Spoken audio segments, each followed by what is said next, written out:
The truth should always be told. Is telling the truth difficult? Does it take a lot of courage to tell something with truthfulness? What is truth and what is true? Give me a minute to tell you a story written by Jay Asher entitled 13 Reasons Why. This story is controversial since it tackles about bullying and suicide.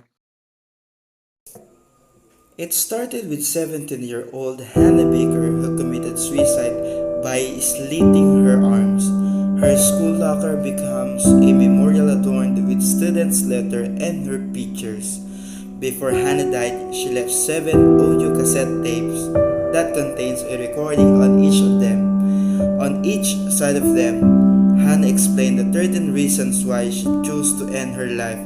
It was Clay Jensen, who was the person who found the shoebox with those tapes on their doorsteps.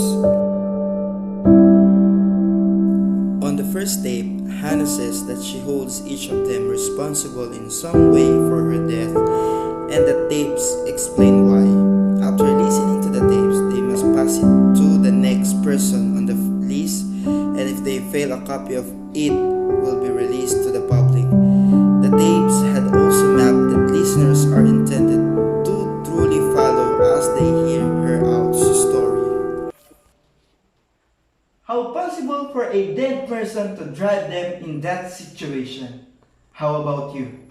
Are you ready for the revelation that each tape has? Are you willing to know the truth? Are you gonna believe what is their truth? How can someone trust a recorded tape from a person who is now coldly dead? Well, Clay Jensen did. As Clay Jensen listened to the tapes, he found out that each side of tape tells the story of people which Hannah trusted and in an instance betrayed her. Hannah's life was ruined by the bullying she suffered from that school, and even that school ruined her. Although everyone denied it, aside from being bullied, Hannah also witnessed and experienced harassment each day that passes. It grows to a guilt. Hannah carried that guilt until his last breath. But why is Clay Jensen involved when in fact he's the love of her life? The one that gives her comfort and friendship. Even Clay Jensen questioned himself. Did he kill Hannah Baker? Yes, he did. He does by leaving her alone in the times that she needed him the most.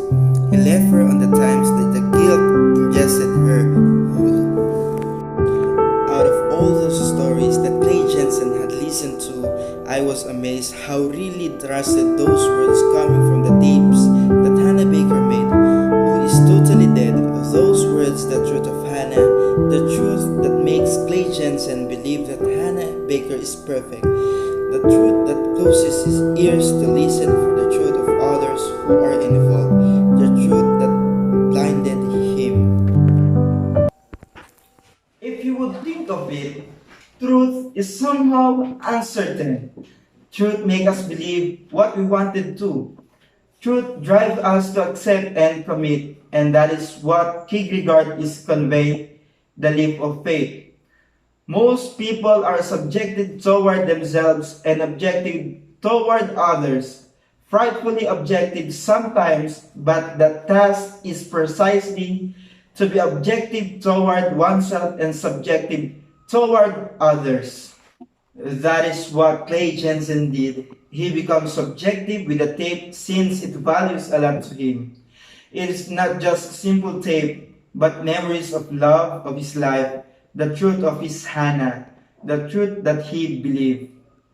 How about you?